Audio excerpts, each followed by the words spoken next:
तो चलिए दोस्तों शुरू करते हैं एक बहुत ही इंपॉर्टेंट वीडियो आप लोगों के लिए। आशा करता हूँ आप सभी स्वस्थ होंगे, मस्त होंगे और अपनी तैयारी को बहुत अच्छे तरीके से कर रहे होंगे। आज का ये जो सेशन रहेगा बहुत ही शानदार रहेगा, क्योंकि इसमें हम लोग कंप्यूटर के सभी टॉपिक को एक ही वीडियो में यहाँ पे डिस्कस करने वाले हैं।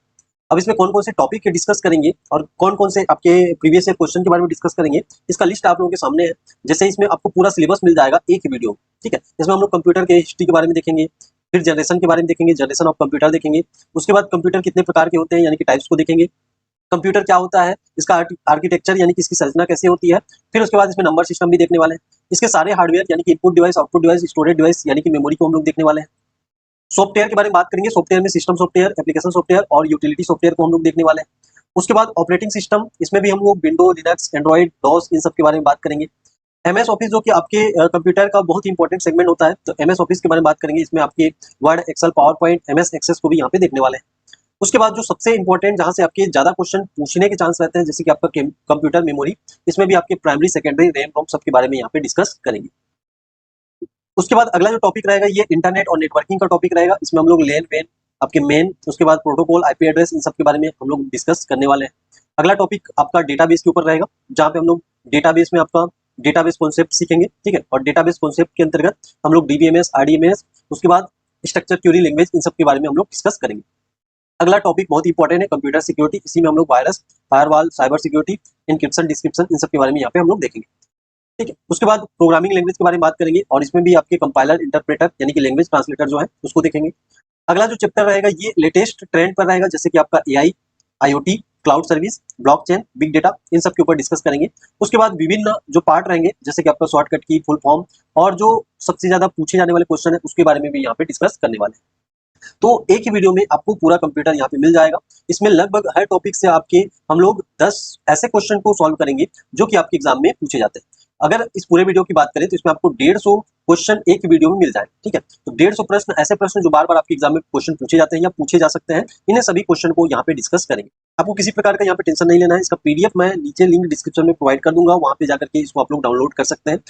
तो चलिए इस शानदार सेशन को हम लोग शुरू करते हैं और इसमें अपना पहला क्वेश्चन देखेंगे। पहला क्वेश्चन जो टॉपिक रहेगा हम लोग का, ये पहला टॉपिक रहेगा कंप्यूटर की हिस्ट्री, यानी कि एकदम बेसिक से हम लोग यहाँ पे समझने का प्रयास करेंगे। तो चलिए पहला क्वेश्चन यहाँ पे लेते हैं। पहला क्वेश्चन पूछा है, कंप्यूटर का प्रथम यांत्रिक मॉडल यानी कि फर्स्ट मैकेनिकल कंप्यूटर, जिसका नाम क्या है, तो इसका नाम है एनालिटिकल इंजन। इसको डेवलप किसके द्वारा किया गया था, इसको आपको बताना है। आज आपके पास ऑप्शन है जॉन नेपियर, उसके बाद ऑप्शन बी है चार्ल्स बेबेज, उसके बाद एलन ट्यूरिंग, उसके बाद ब्लेज पास्कल, ठीक है। तो देखिए सबके बारे में डील करते जा रहा हूँ, इसको आप लोग नोट करते जाना। जॉन नेपियर ने नेपियर बोन्स बनाया था। नेपियर बोन्स आपकी हड्डियों से निर्मित था और इसको कब बनाया था, तो आपके 1617 में बनाया था। चार्ल्स बेबेज ने 2 मशीन बनाई थी, एक 1822 में डिफरेंस इंजन बनाया था और एक 1837 में क्या बनाया था, आपका एनालिटिकल इंजन बनाया था। और यही जो एनालिटिकल इंजन है ये क्या है आपकी, तो ये ऑटोमेटिक कैलकुलेशन कर सकती थी, ठीक है। क्या कर सकती थी, आपकी ऑटोमेटिक कैलकुलेशन कर सकती थी। लेकिन इसको ऑटोमेटिक वर्क कराने के लिए हम लोग क्या करते थे, तो हम लोग इसमें प्रोग्रामिंग करना पड़ता था। क्या करना पड़ता था, आपका प्रोग्रामिंग। मतलब किसी भी मशीन को आपको ऑटोमेटिक वर्क कराना है तो उसमें हमें क्या फिट करना पड़ेगा, तो उसके अंदर हम लोग को क्या फिट करना पड़ेगा, आपका प्रोग्राम फिट करना पड़ेगा। क्या फिट करेंगे, प्रोग्राम। मतलब इस आपके डिवाइस के अंदर आपका प्रोग्रामिंग किया जाएगा। क्या किया जाएगा, प्रोग्राम। और प्रोग्रामिंग करने वाली कौन है पूछा जाएगा, तो आप क्या बताओगे, लेडी एडा अगस्टा। इनका नाम आपको याद रखना है। ये क्या है, दुनिया की पहली प्रोग्रामर है। और अगर दुनिया की पहली जो मशीन जिसमें प्रोग्रामिंग की गई थी, ऐसा क्वेश्चन पूछे तो आपको एनालिटिकल इंजन बताना है। तो जाहिर सी बात है इस क्वेश्चन का जो राइट आंसर हो जाएगा ये क्या हो जाएगा, option number B, B for Bombay और बॉम्बे फॉर चार्ल्स बेबेज, आपको याद रखना है, ठीक है। तीसरा ऑप्शन एलन ट्यूरिंग है। एलन ट्यूरिंग ने ट्यूरिंग टेस्ट यानी कि कंप्यूटर की मेमोरी की क्षमता मापने के लिए एक यहाँ पे मशीन बनाया था जिसका नाम क्या था, आपका ट्यूरिंग टेस्ट था, ठीक है। उसके बाद यहाँ पे option number D Blaise Pascal, इनको हम लोग पास्कलाइन के लिए जानते हैं। किसके लिए जानते हैं, आपके पास्कलाइन। और सबसे इंपॉर्टेंट बात, एनालिटिकल इंजन के लिए चार्ल्स बेबेज को क्या कहा जाता है, आपका तो यहाँ पे फादर ऑफ कंप्यूटर कहा जाता है। क्यों कहा जाता है, क्योंकि ये जो एनालिटिकल इंजन है इसी ने मॉडर्न कंप्यूटर का बेस रखा था, यानी कि आधार स्तंभ रखा था। इसीलिए चार्ल्स बेबेज को हम लोग क्या कहते हैं, फादर ऑफ कंप्यूटर कहते हैं। तो इतनी बातें आप लोग यहाँ पे नोट करके रखोगे। चलो नेक्स्ट क्वेश्चन यहाँ पे देखेंगे। बहुत सारे क्वेश्चन करने हैं इसलिए मैं थोड़ा सा इसको फास्ट फॉरवर्ड में करता हूँ। अगला question, Napier bones were invented in which year, मतलब नेपियर बोन्स को किस ईयर में यहाँ पे बनाया गया है, ऐसा क्वेश्चन पूछेगा तो आपको सीधा उसके मुंह पे फेंक के मारना है 1617, ठीक है। 1642 पूछेगा तो आपको पास्कल लाइन बता देना है। क्या बताओगे, पास्कल लाइन बताओगे, ठीक है। तो ये आपको याद रखना है। यहाँ पे डिस्क्रिप्शन भी दिया गया है, एक्सप्लेनेशन भी दिया गया है कि नेपियर्स ने लॉगरिथम खोज की और 1617 में नेपियर बोन्स बनाया। इस नेपियर बोन्स से हम लोग क्या कर सकते हैं, तो इसमें हम लोग प्लस और मल्टीप्लाई कर सकते थे और इसकी टेक्निक को रेबोडोलॉजी कहा जाता था। अगला क्वेश्चन देखेंगे। ये पास्कलाइन हो गया, ये क्या है आपका पास्कलाइन है, तो पास्कलाइन किसके द्वारा बनाई गई, ऐसा क्वेश्चन पूछेगा तो आपको फेंक के मानना है ब्लेज पास्कल, ठीक है। तो यहाँ पे आंसर क्या हो जाएगा आपका ब्लेज पास्कल हो जाएगा। और पास्कलाइन को ही दुनिया का पहला कैलकुलेटर कहा जाता है, यानी कि ये क्या आपका पहला मैकेनिकल एडिंग मशीन है जो कि 1617 में बनाया गया था, और ब्लेज पास्कल फ्रांस के वैज्ञानिक है, इतना आपको यहाँ पे याद रखना है। अगला क्वेश्चन यहाँ पे पूछा है टेबुलेटिंग मशीन का आविष्कार किसने किया। आपके ऑप्शन आपके सामने है, इसमें आपको बताते जाना है टेबुलेटिंग मशीन का आविष्कार किसने किया। आपको भी अपना आंसर यहाँ पे कमेंट करते जाना है और लास्ट में देखना है आप लोग कितने क्वेश्चन यहाँ पे सॉल्व कर पा रहे हैं। चलिए, पहला ऑप्शन हरमन होल्डी, दूसरा ऑप्शन चार्ल्स बेबेज, तीसरा ऑप्शन जॉन वन न्यूमैन, चौथा ऑप्शन एलन ट्यूरिंग। तो Charles Babbage father of computer, चाहे फादर ऑफ मॉडर्न कंप्यूटर पूछे, John von Neumann SPC concept, Alan Turing Turing test. तो जो tabulating machine है इसको किसने बनाया था आपके, तो हरमन होल्ड्रिथ ने बनाया था, ठीक है। कब बनाया था ऐसा क्वेश्चन पूछे तो आपको बताना है 1890, ये फेंक के मानना है। और ये 1890 ये कहाँ के वैज्ञानिक है, तो यूएसए के वैज्ञानिक है। इन्होंने क्या किया था, टेबल पे एक मशीन बनाई थी, कैलकुलेशन मशीन, जिसमें हम लोग पंच कार्ड के थ्रू डेटा को इनपुट और वहां से आउटपुट प्राप्त करते थे। तो पंच कार्ड के आविष्कारक कौन है पूछेगा, तो कंप्यूटर फील्ड में कौन है आपके, हरमन होल्ड्रिथ है। लेकिन पंच कार्ड को बनाया किसने था, जिकार्ड लूम ने बनाया था, 1801 में बनाया था, और इसका उपयोग कपड़े बुनने वाली मशीन में करते थे। लेकिन पहली बार पंच कार्ड को कंप्यूटरी मतलब आपके आंकड़े को कैलकुलेट करने के लिए कब इस्तेमाल किया गया, तो हरमन होल्ड्रिथ ने किया। इसलिए पंच कार्ड के इन्वेंटर कौन माने जाते हैं आपके, हरमन होल्ड्रिथ माने जाते हैं। और ये जो टेबुलेटिंग मशीन है ये बिजली से चलने वाली मशीन है। तो आपसे पूछेगा कि विद्युत से चलने वाली यानी कि इलेक्ट्रिसिटी से चलने वाली पहली कैलकुलेशन मशीन कौन सी है, तो आप क्या बताओगे, तो यहाँ पे आपका टेबुलेटिंग मशीन बताओगे, ठीक है। अब इस टेबुलेटिंग मशीन से बिजली से चला रहे हैं, तो ये अमेरिका वाले हैं, अमेरिका वालों की बिजली खपत हो रही है, तो ये क्या करेंगे आपके, इसका यूज करेंगे। और यूज किस पे करेंगे, तो अमेरिकी जनगणना में करेंगे। और जनगणना क्या बोलते हैं हम लोग, तो यहाँ पे बोलते हैं इंग्लिश में सेंसस बोलते हैं। इसलिए इसका जो मशीन, इसका एक और नाम हो जाएगा, इसको हम लोग बोल देंगे सेंसस टेबुलेटर। तो ये भी आपको नोट करके रखना है, सेंसस टेबुलेटर अलग मशीन नहीं है, बल्कि क्या आपका यही आपका टेबुलेटिंग मशीन है। इतना क्लियर, ये क्लियर हो गया होगा, ठीक है। अब यहाँ से हम लोग नेक्स्ट क्वेश्चन देखते हैं। चलिए, नेक्स्ट क्वेश्चन यहाँ पे देखेंगे, एनिएक किस वर्ष में विकसित हुआ, तो एनिएक यानी कि electronic numerical integrator automatic computer, ठीक है, या एंड कैलकुलेटर यहाँ पे रहता है, ठीक है। तो electronic numerical integrator and calculator इसका पूरा नाम होता है। ये किस वर्ष में आया था, तो ये आया था आपके 1946 में। इसी क्वेश्चन को दूसरे तरीके से पूछ सकता है कि विश्व में पहला कंप्यूटर कब आया था, ये आपके एग्जाम में पूछा जा चुका है, तो आपको ईयर याद रखना है, 1946 याद रखना है। और एनिएक को पहला कंप्यूटर क्यों मानते हैं, क्योंकि ये क्या था, पहला पूर्ण इलेक्ट्रॉनिक कंप्यूटर था। कौन सा आपका एनिएक, इसको किसने बनाया था आपके, तो जेपी एकर्ट ने बनाया था और जॉन मॉचली ने बनाया था। तो दोनों का नाम यहाँ पे आपको याद रखना है, J for J P Eckert, J for John Mauchly, ठीक है। कब बनाया था, तो आपके 1946 में बनाया था। नेक्स्ट क्वेश्चन यहाँ पे हम लोग देखेंगे। नेक्स्ट क्वेश्चन है एनिएक किस तकनीक पर आधारित था, तो एनिएक आपके पहली पीढ़ी के कंप्यूटर थे और इसमें लगभग आपके 18,000 वैक्यूम ट्यूब का इस्तेमाल किया गया था। अब वैक्यूम ट्यूब क्या होता है, तो निर्वात नलिका होती है, कांच का वाल्व होता है। इसी के सारे हम लोग क्या करते थे, डेटा का कैलकुलेशन कर पाते थे। यानी कि पहली पीढ़ी के कंप्यूटर में प्रोसेसिंग डिवाइस के रूप में किसका इस्तेमाल किया जाता था, वैक्यूम ट्यूब का। और इस एनिएक में आपके क्या लगे होते थे, तो 18,000 वैक्यूम ट्यूब, लगभग 18,000 वैक्यूम ट्यूब को इसमें लगा करके बनाया गया था, ठीक है। वैक्यूम ट्यूब कांच का होता था, तो बहुत ज्यादा हीट होता था और नॉइज करता था, तो इसको ठंडा रखने के लिए आपके एसी का इस्तेमाल करना पड़ता था। इतना क्लियर। चलो, अब अगला क्वेश्चन है, बहुत ही इंपॉर्टेंट क्वेश्चन है और पूछा गया है आपसे आपके एग्जाम में। इसमें ये पूछा गया है प्रथम स्टोर प्रोग्राम कंप्यूटर कौन सा है, कि पहला आपका यहाँ पे स्टोर प्रोग्राम जिसको हम लोग शॉर्ट में बोलते हैं एसपीसी कॉन्सेप्ट, और ये एसपीसी कॉन्सेप्ट कब आया है, तो 1945 में आया है। इसको लाने वाले कौन है, तो इसको लाने वाले जॉन वन न्यूमैन। तो न्यूमैन का आपको नाम याद रखना है, जॉन वन यहाँ पे क्या लिखोगे, न्यूमैन यहाँ पे लिखोगे। जॉन वन न्यूमैन ने क्या दिया था 1945 में, एक कॉन्सेप्ट दिया था जिसका नाम क्या है, स्टोर प्रोग्राम कॉन्सेप्ट। और इस स्टोर प्रोग्राम कॉन्सेप्ट को किस मशीन में लागू किया गया था, तो यहाँ पे आपको बताना है एडसेक। क्या बताना है आपको, एडसेक, ठीक है। एडसेक का पूरा नाम क्या हो जाएगा, तो इसका पूरा नाम हो जाएगा electronic delay storage automatic computer, electronic delay storage automatic computer. इसके बाद क्या आया था आपका, एडवेक आया था। तो एडसेक जिसको आपके विल्कम मॉरिस ने बनाया था, तो ये भी आपको याद रखना है, मॉरिस विल्कम इनका नाम है, आपके इंग्लैंड के वैज्ञानिक हैं। इन्होंने एसपीसी कॉन्सेप्ट यानी कि जॉन वन न्यूमैन द्वारा जो दिया गया कॉन्सेप्ट है उसी को लेकर के एक मशीन बनाया। और ये जो मशीन है ये कब बनी, ऐसा क्वेश्चन पूछेगा तो आपको बताना है ये 1949 में बनी। कब बनी, 1949 में। इतना आपको यहाँ पे याद रखना है। इसको किसने बनाया था आपके, तो मॉरिस विल्कम ने बनाया था। किसके कॉन्सेप्ट को कॉपी करके, तो यहाँ पे जॉन वन न्यूमैन के कॉन्सेप्ट को कॉपी करके। अब ये स्टोर प्रोग्राम कॉन्सेप्ट होता क्या है, तो स्टोर प्रोग्राम कॉन्सेप्ट कहने का ये आशय है, जैसे हमारा जो पहला प्रोग्रामिंग वाला जो कैलकुलेशन मशीन है ये कौन सा आपका एनालिटिकल इंजन है। जैसे मान लो यहाँ पे एग्जांपल फॉर मैं एनालिटिकल इंजन बना देता हूँ। अब मान लो मुझे इसमें क्या करना है, प्लस माइनस मल्टीप्लाई ये सब करना है। तो जैसे मान लो मैं 4 प्लस क्या करता हूँ, 2 करता हूँ, तो इसके लिए मुझे क्या लिखना पड़ेगा, प्रोग्राम लिखना पड़ेगा और आउटपुट मुझे क्या मिलेगा, 6 मिलेगा। उसके बाद जैसे मान लो मैं कैलकुलेशन चेंज करता हूँ और जैसे मान लो मैं यहाँ पे क्या कर देता हूँ 4 into 3 कर देता हूँ, ठीक है। तब फिर मुझे क्या करना पड़ेगा, यहाँ पे प्रोग्राम लिखना पड़ेगा और मेरा जो आंसर आ जाएगा आउटपुट क्या मिलेगा, 12 मिलेगा। यानी कि इस मशीन में हो क्या रहा है कि हमें क्या करना पड़ रहा है आपके, तो जब भी कैलकुलेशन करना है प्रोग्राम लिखना पड़ रहा है, मतलब यहाँ पे आपका कंप्यूटर ऑटोमेटिक काम नहीं कर रहा है। अब इसका मेन रीजन ये था कि आपके कंप्यूटर के अंदर आपके पास प्रोग्राम तो थे लेकिन प्रोग्राम को स्टोर आपने नहीं किया था। अगर हम लोग प्रोग्राम को स्टोर करेंगे मतलब कंप्यूटर के अंदर इंस्टॉल करेंगे, सीधी सी बात वही है। जैसे अभी होता है कि आपका जो सॉफ्टवेयर है वो कंप्यूटर के अंदर इंस्टॉल करता है, तभी आपका कंप्यूटर यानी कि हार्डवेयर काम करता है। उसी प्रकार से ये जो कॉन्सेप्ट था आपके कि आप पहले प्रोग्रामों को स्टोर कीजिए, जब तक आप प्रोग्राम को स्टोर नहीं करेंगे, उसको कंप्यूटर में इंस्टॉल नहीं करेंगे, आपका जो कंप्यूटर है ये ऑटोमेटिक काम करके नहीं देगा। इसको बताने वाला कौन सा कॉन्सेप्ट है आपका, तो स्टोर प्रोग्राम कॉन्सेप्ट है। इतना क्लियर हुआ? तो याद रखना है जॉन वन न्यूमैन ने ही क्या दिया था, मॉडर्न कंप्यूटर के वर्किंग सिस्टम का यहाँ पे स्ट्रक्चर दिया था। अब जब आपको कंप्यूटर में प्रोग्राम को इंस्टॉल करना है तो आपको सबसे पहले तो क्या करना पड़ेगा, आपके लिए अलग से इनपुट डिवाइस होना चाहिए, आपके लिए क्या होना चाहिए, अलग से प्रोसेसिंग डिवाइस होना चाहिए और अलग से क्या होना चाहिए, आपका आउटपुट डिवाइस होना चाहिए। और इन सबके साथ में डेटा को स्टोर करने के लिए आपके पास क्या होना चाहिए, स्टोरेज डिवाइस होना चाहिए। और ये जो स्ट्रक्चर है इसको आज के हम लोग कंप्यूटर में पढ़ते हैं, यानी कि मॉडर्न कंप्यूटर में हम लोग पढ़ते हैं। इसीलिए जॉन वन न्यूमैन को लेकर के क्वेश्चन पूछता है कि आधुनिक कंप्यूटर के विकास में सर्वाधिक योगदान किसका है, तो जॉन वन न्यूमैन का है।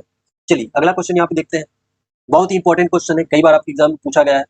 पहला वाणिज्यिक कंप्यूटर कौन सा था, तो पहला वाणिज्यिक कंप्यूटर आपसे पूछेगा, आपको बताना है यूनिवेक था। और यूनिवेक कब आया है, तो यूनिवेक आया है 1954 में। किसके द्वारा, तो याद रखिए जिन्होंने एनिएक को बनाया था यानी कि जॉन मॉचली और जेपी एकर्ट ने के द्वारा इसको लाया गया था। ये कौन सी कंपनी, तो जीईसी कंपनी में इसको बनाया गया था। और ये पहला व्यापारिक या वाणिज्यिक या कॉमर्शियल कंप्यूटर है, कौन सा आपका, यूनिवेक। अब यहाँ पे पहला कॉमर्शियल कंप्यूटर कैसे है, तो पहला कॉमर्शियल कंप्यूटर ऐसे है कि आपके पहले के जो कंप्यूटर होते थे बहुत बड़े आकार के होते थे, पोर्टेबल नहीं थे, एक स्थान से दूसरे स्थान तक हम लोग इसको पोर्ट नहीं कर सकते थे, इंपोर्ट नहीं कर सकते थे, एक्सपोर्ट नहीं कर सकते थे, या इसमें बहुत सारी कठिनाई आती थी। दूसरी बात, इनको चलाने के लिए प्रोग्रामिंग लैंग्वेज की आवश्यकता पड़ती थी, हमें प्रोग्रामिंग आना चाहिए तभी हम लोग इसको कैलकुलेट करवा पाएंगे। तीसरी चीज, ये बहुत ही महंगे होते थे।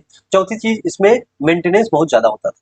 तो ये सब आपकी दुविधाएं थी पहले के कंप्यूटर में।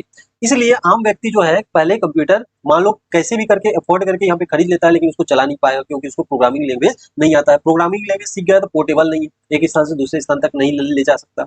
मान लो कैसे भी करके उसको पोर्टेबल बना लेता है, ठीक है। तो यहाँ पे इसमें मेंटेनेंस बहुत ज्यादा है, क्योंकि पहले के कंप्यूटर में आपके वैक्यूम ट्यूब लगे होते थे और वैक्यूम ट्यूब बहुत ज्यादा हीट होता था, तो हीट होने के कारण उसको एसी में रखना पड़ता था, ठीक है। तो ये आपका आम लोगों के लिए तो ये नहीं हुआ, तो इसमें हम लोग व्यापार कैसे करेंगे, यानी कि वाणिज्य से इसको कैसे जोड़ेंगे।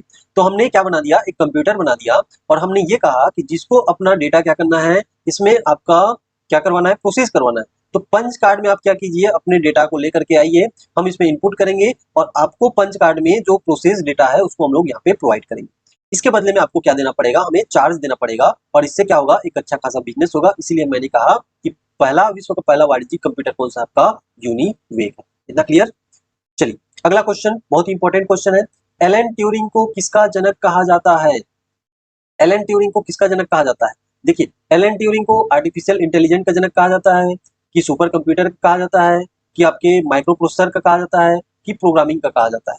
तो एलन ट्यूरिंग अगर देखेंगे एक प्रकार से इन्होंने क्या किया था, तो इन्होंने एक ट्यूरिंग मशीन बनाया था। क्या बनाया था, आपके ट्यूरिंग मशीन बनाया था। ये जो ट्यूरिंग मशीन है इसको ट्यूरिंग टेस्ट भी बोला जाता है। तो इस ट्यूरिंग टेस्ट में हम लोग क्या करते थे, तो कंप्यूटर की मेमोरी यानी कि उसकी क्षमता को मापते थे, कि कंप्यूटर भी मनुष्य की तरह सोच सकते हैं, इसके बारे में हम लोग जानते थे। और कंप्यूटर को मनुष्य की तरह सोच सकते हैं ऐसा बोलेंगे, मतलब सीधा सीधा हमारा जो आंसर है ये कहाँ की ओर जा रहा है आपके, तो आर्टिफिशियल इंटेलिजेंस की ओर जा रहा है। कहाँ की ओर जा रहा है, आर्टिफिशियल इंटेलिजेंस। हालांकि यहाँ पे एआई के जो जनक है ये जॉन मैकार्थी हैं। इन्होंने आपके 1956 में एक भाषा यहाँ पे विकसित की थी एआई, जिसको बोलते हैं आपका लिस्प बोलते हैं, लिस्ट प्रोसेसिंग इसका पूरा नाम होता है, जो कि आपकी एआई संबंधित पहली भाषा है, ठीक है। लेकिन इस क्वेश्चन के हिसाब से हमें क्या लेना पड़ेगा, आंसर ए ऑप्शन को लेना पड़ेगा। चलो, भारत का पहला सुपर कंप्यूटर कौन सा है, ऐसा क्वेश्चन पूछेगा तो इसमें आप लोग को फेंक के मानना है। ऑप्शन नंबर ए कौन सा आपका, परम 8000। परम 8000 जो है ये भारत का पहला सुपर कंप्यूटर है। कब डेवलप किया गया था, तो 1991 में। और ये कहाँ पे डेवलप किया गया था, सीडेक में। सीडेक कहाँ पे है, तो पुणे में। किसके द्वारा पूछेगा तो आपको बताना है कि आपके विजय भाटकर जी के द्वारा डेवलप किया गया था। विजय भाटकर जी को भारत में सुपर कंप्यूटर का जनक कहा जाता है। इनका पूरा नाम है पंडित विजय पांडुरंग भाटकर। इतना आपको यहाँ पे याद रखना। अगला क्वेश्चन यहाँ पे देखेंगे तो अगला जो टॉपिक रहेगा ये हमारा कंप्यूटर जनरेशन के ऊपर रहेगा, जिसमें हम लोग कंप्यूटर पीढ़ी से संबंधित क्वेश्चन को यहाँ पे सॉल्व करेंगे, जो कि आपके एग्जाम में क्वेश्चन पूछे जाते हैं। पहला क्वेश्चन इसमें पूछा गया है, first generation computer were based on which technology, यानी कि पहली पीढ़ी के कंप्यूटर में कौन सी टेक्नोलॉजी यूज की गई। तो ऐसा क्वेश्चन पूछेगा तो आपको फेंक के मानना है कौन सा आपका वैक्यूम ट्यूब। वैक्यूम ट्यूब यानी कि पहले पीढ़ी के कंप्यूटर में इस्तेमाल किया जाता था। इसका अगर दौरान देखेंगे, इसका दौर कब था, तो ये 1942 से 1955 के बीच में जितने भी कंप्यूटर बने हैं इसको हम लोग क्या बोलते हैं, इसको बोलते हैं फर्स्ट जनरेशन कंप्यूटर कहते हैं। इसमें कौन कौन से, जैसे कि आपका 1946 में एनईए का जाएगा, 1949 में आपका 50 में आपका एडवे का जाएगा, इसके पहले 49 में एडसेक आएगा, और उसके बाद 1954 में यूनिवे का जाएगा। ये सब किस पे बेस्ड थे, आपके वैक्यूम ट्यूब पे बेस्ड थे। क्योंकि सेकंड जनरेशन में जाएंगे तो हम लोग ट्रांजिस्टर का इस्तेमाल करेंगे, और ये जो ट्रांजिस्टर है ये कब कब आया है, इसका मैं ईयर लिख दे रहा हूँ। ईयर आपको यहाँ पे याद रखना है, ठीक है, ईयर आपको यहाँ पे याद रखना है। एक मिनट, चलो ईयर यहाँ पे देखेंगे तो ट्रांजिस्टर जो है ये 1947 में खोजा गया था, जिसका उपयोग हम लोग सेकेंड जनरेशन में करेंगे। ठीक है, इसमें 3 व्यक्ति हैं, जॉन वार्डिन, विलियम शॉकले और वाल्टर बेटन, तीनों का नाम याद रखना है। और यहाँ पे वैक्यूम ट्यूब जो है ये 1907 में आता है, और 1907 में किसके द्वारा, तो यहाँ पे आपको फॉरेस्ट याद रखना है। क्या याद रखोगे, फॉरेस्ट। ये आईसी चिप 1958 में आता है। 1958 में 2 नाम याद रखना है, एक तो रॉबर्ट नोई, दूसरा आपका जैक किल्बी। एक ने सिलिकॉन से आईसी चिप बनाया था, एक ने गैलिनियम से आईसी चिप बनाया था, तो ये नाम भी आपको याद रखना है। माइक्रो प्रोसेसर कब आया है, तो 1970-71 में आया है। कौन से में, तो 1970-71 में आया है। कौन सी कंपनी द्वारा, तो इंटेल कंपनी द्वारा।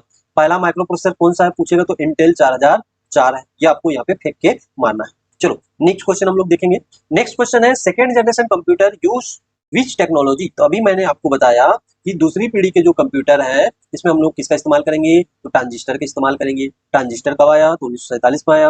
और सेकेंड जनरेशन कहाँ से कहाँ तक, तो 1955 से 64 तक। इसमें कौन कौन से कंप्यूटर, तो आईबीएम द्वारा निर्मित कंप्यूटर, जिसमें कौन कौन सा आएगा आपका, यहाँ पे आएगा आईबीएम 1401, उसके बाद सीडीसी 1604 जैसे कंप्यूटर जो कि ट्रांजिस्टर पे बेस होते थे। अगला क्वेश्चन है straight forward question, third generation के कंप्यूटर में किस टेक्निक का इस्तेमाल करेंगे। तो थर्ड जनरेशन जाएंगे तो किसका इस्तेमाल करेंगे, आईसी चिप का। और आईसी चिप कब आया है, तो 1958 में आया है। अगर थर्ड जनरेशन का ड्यूरेशन पूछेगा तो आपको बताना है 1964 से लेकर के 71 तक। इसको हम लोग किसमें रखते हैं, थर्ड जनरेशन के कंप्यूटर में रखते हैं। ठीक है, इसने क्या किया, तो आईसी चिप ने कंप्यूटर के साइज को छोटा किया और इसमें विश्वसनीयता को बढ़ाया, यानी कि त्रुटिपूर्ण यहाँ पे जो कैलकुलेशन होते थे इसके पहले वाले जनरेशन में उसको कम करने का प्रयास किया गया। कहाँ पे, आपके थर्ड जनरेशन के कंप्यूटर। आईसी चिप जो है इसको शॉर्ट फॉर्म में आपका आईसी चिप बोला जाता है, जो कि सिलिकॉन का बना होता है। सिलिकॉन चिप का इस्तेमाल हम लोग करते हैं, और यही आईसी चिप इंटीग्रेटेड रूप में क्या कहलाती है, माइक्रो प्रोसेसर कहलाती है। आगे चलकर क्या कहलाएगी, आपका माइक्रो प्रोसेसर कहलाएगी। यहाँ से इंटीग्रेशन चालू हो जाता है। और थर्ड जनरेशन में कौन सा इंटीग्रेशन, तो एसएसआई और कौन सा आपका एमएसआई। अब ये क्या चीज है, तो ये आपका एसएसआई कहने का है स्मॉल स्केल इंटीग्रेशन, एमएसआई कहने का है मीडियम स्केल इंटीग्रेशन होता है। चलो फोर्थ जनरेशन के कंप्यूटर किस पे बेस होते हैं, तो आपके ऑप्शन है VLSI micro processor, IC chip, transistor, vacuum tube. अब देखो वैक्यूम ट्यूब तो फर्स्ट जनरेशन हो गया, ट्रांजिस्टर सेकंड जनरेशन हो गया, आईसी चिप थर्ड जनरेशन हो गया। तो जाहिर सी बात है आपको कौन सा ऑप्शन फेंक के मानना है, तो option number A for Apple, और एप्पल में क्या है आपका, तो वीएलएसआई माइक्रो प्रोसेसर। अब ये वीएलएसआई माइक्रो प्रोसेसर क्या होता है, तो वीएलएसआई का पूरा नाम नोट करके लिखो, वेरी लार्ज स्केल इंटीग्रेशन। क्या हो जाएगा, वेरी लार्ज स्केल इंटीग्रेशन। तो फोर्थ जनरेशन में हम लोग कौन कौन से इंटीग्रेशन का, तो लार्ज स्केल इंटीग्रेशन या तो VLSI very large scale integration का इस्तेमाल करते हैं, यानी कि बहुत बड़े पैमाने पे हम लोग इंटीग्रेट करते हैं किसका, आपके आईसी चिप का। फोर्थ जनरेशन का आपको डेट पूछेगा, ड्यूरेशन पूछेगा तो आपको बताना है, टाइम पीरियड पूछेगा तो बताना है 1971 से 80 के बीच में। इसमें कौन कौन से आपके माइक्रो प्रोसेसर, जैसे कि इंटेल 4004 ये पहला माइक्रो प्रोसेसर है, एप्पल सेकेंड पहला व्यावसायिक माइक्रो प्रोसेसर है। अगला क्वेश्चन, पांचवी पीढ़ी के कंप्यूटर मुख्यतः किस पर आधारित होते हैं, तो किस पे आधारित होंगे, इसको आपको फेंक के मानना है। पहला ऑप्शन है आर्टिफिशियल इंटेलिजेंस, दूसरा है सेमीकंडक्टर, तीसरा है वैक्यूम ट्यूब, चौथा है आपका असेंबली लैंग्वेज। तो असेंबली लैंग्वेज सेकंड जनरेशन में आता है, वैक्यूम ट्यूब फर्स्ट जनरेशन में, सेमीकंडक्टर मेमोरी का इस्तेमाल थर्ड जनरेशन में इसका विकास करना चालू कर देंगे। ठीक है, उसके बाद फिफ्थ जनरेशन जो है पूरी तरह से एआई पे डिपेंड रहेगा। तो यहाँ पे आप क्या लगाना है, एआई कहने का है आर्टिफिशियल इंटेलिजेंस। पांचवी पीढ़ी का आपको ड्यूरेशन पूछेगा तो बताना है आपको 1980 से लेकर के अब तक के जितने भी कंप्यूटर हैं किसमें आ जाएंगे, फिफ्थ जनरेशन में आ जाएंगे। और फिफ्थ जनरेशन में हम किसका इस्तेमाल करते हैं, तो एआई का इस्तेमाल करते हैं। और किसका इस्तेमाल करते हैं, तो एक्सपर्ट सिस्टम का इस्तेमाल करते हैं। और किसका इस्तेमाल करते हैं, तो रोबोटिक्स का इस्तेमाल करते हैं। और किसका इस्तेमाल करते हैं, तो मशीन लैंग्वेज यानी कि मशीन लर्निंग का इस्तेमाल करते हैं। चलो नेक्स्ट क्वेश्चन, अगला क्वेश्चन है first micro processor was developed by, किसके द्वारा? तो पहला माइक्रो प्रोसेसर जिसका नाम क्या था, इंटेल 4004। तो इंटेल नाम में ही आ गया है, मतलब कौन सी कंपनी, तो यहाँ पे बताना है आपको, इंटेल कंपनी द्वारा विकसित किया गया। चलो नेक्स्ट जनरेशन है, किस पीढ़ी में असेंबली लैंग्वेज का प्रयोग हुआ? तो असेंबली लैंग्वेज का प्रयोग हम लोग कौन सी पीढ़ी में करेंगे? सेकेंड जनरेशन में करेंगे। अब सेकेंड जनरेशन में क्यों करेंगे इसको भी समझते हैं।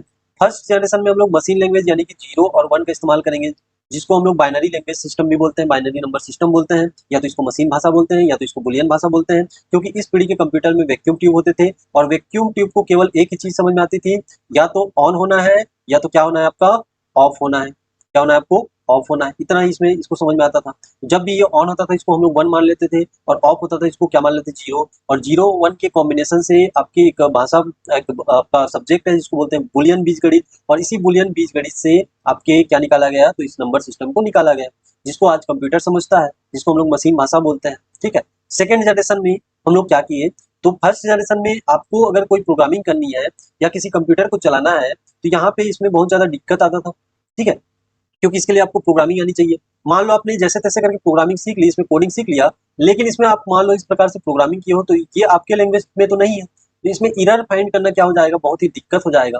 ठीक है, तो हम लोग चीजों को एरर फाइंड नहीं करेंगे तो अपडेट नहीं कर पाएंगे, तो अपडेट नहीं कर पाएंगे तो केवल आपका सॉफ्टवेयर यानी कि ड्राइवर बनेगा। तो अपडेट करने के लिए हमें कोई तो भाषा चाहिए, और कोई भाषा में कौन सा आ जाएगा, असेंबली लैंग्वेज आ जाएगा। इस असेंबली लैंग्वेज में हम लोग क्या करेंगे, ये जो असेंबली लैंग्वेज है ये कब आता है पूछेगा तो आपको बताना है 1952 में आता है। कब आएगा आपके, 1952 में आएगा। और किसके द्वारा लाया जाएगा, तो बेस हॉपर आपको यहाँ पे नोट करके रखना है। इसमें जो कोड होते हैं निमोनिक्स कोड में लिखे जाते हैं। निमोनिक्स कोड कहने का आशय, जैसे मान लो मुझे एडिशन लिखना है तो मैं क्या लिख दूंगा, केवल एड लिख दूंगा। क्या लिख दूंगा यहाँ पे, एड लिख दूंगा, तो मेरा काम यहाँ पे बन जाएगा। इसको बोलते हैं निमोनिक्स कोड में लिखना। थर्ड जनरेशन में हाई लेवल लैंग्वेज का इस्तेमाल करेंगे, और हाई लेवल में शुरुआती दौर के लैंग्वेज जैसे कि आपका फोर्ट्रान, कोबोल, बेसिक, इन सब का इस्तेमाल करेंगे। फोर्थ जनरेशन में हम लोग यहाँ पे हाई लेवल लैंग्वेज पे आपके C++ जैसी भाषाओं का इस्तेमाल करना चालू कर देंगे। चलो आपसे क्वेश्चन पूछा है, वही चीज को पूछा है, किस पीढ़ी में उच्च स्तरीय भाषा जैसे कि फोटोन कोबोल का इस्तेमाल किया गया। ऐसा क्वेश्चन पूछेगा तो आपको फेंक के मानना है option number C. Option number C में कौन सा ऑप्शन है आपका, तो थर्ड ऑप्शन है। अगला क्वेश्चन यहाँ पे आपको बताना है, यूनिवेक किस पीढ़ी का कंप्यूटर है। तो पिछले क्वेश्चन में हम लोग डिस्कस किए थे, तो आप लोग फेंक के मार सकते हो कौन सा आपका फर्स्ट जनरेशन का कंप्यूटर है।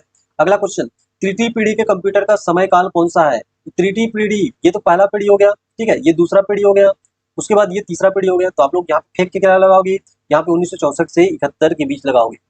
चलो यहाँ से ये चैप्टर खत्म। अगला चैप्टर यहाँ पे हम लोग देखेंगे, इसमें हम लोग डिस्कस करेंगे टाइप्स ऑफ कंप्यूटर, यानी कंप्यूटर के कौन कौन से प्रकार हैं, इससे रिलेटेड क्वेश्चन देखेंगे। इसमें पहला क्वेश्चन है, सबसे तेज प्रकार का कंप्यूटर कौन सा है। तो सबसे तेज प्रकार के कंप्यूटर में हम लोग ऑप्शन देखते हैं। ऑप्शन हमारे पास क्या क्या है, तो ऑप्शन में हमारे पास क्या है, तो एक तो हमारे पास सुपर कंप्यूटर है, दूसरा आपका मेन फ्रेम कंप्यूटर है, तीसरा आपका मिनी कंप्यूटर है, चौथा कौन सा आपका माइक्रो कंप्यूटर है। ठीक है, 2 मिनट रुक जाइए, तो में थोड़ा सा पेन का थिकनेस कम करते हैं।